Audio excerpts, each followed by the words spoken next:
Level پہ آتے ہیں کہ یوگینڈا میں بھی زیادہ جمہوریت ہے پاکستان کے مقابلے میں. یوگینڈا میں 35 سال ایک بندہ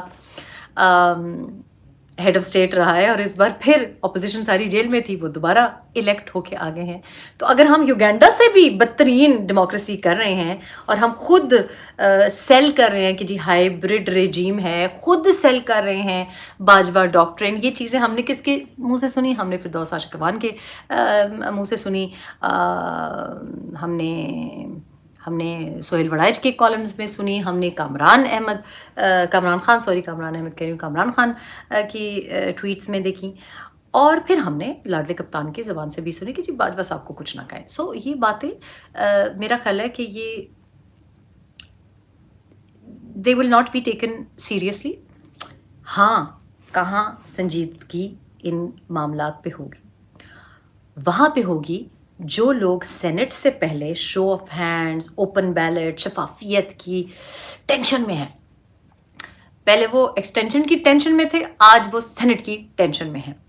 YouTube پر گوگلی نیوز دیکھنے کے لیے youtube.com کی سرچ بار میں googly news T V type کریں. گوگلی نیوز کے پیج پر سرخ رنگ کے سبسکرپشن والے بٹن پر کلک کرنا نہ بھولیے. YouTube پیج پر اپلوڈ ہونے والی ویڈیوز سے باخبر رہنے کے لیے بیل آئیکن پر کلک کیجیے. آپ کو ہر نئی ویڈیو کے بارے میں نوٹیفیکیشن موصول ہو جائے گا.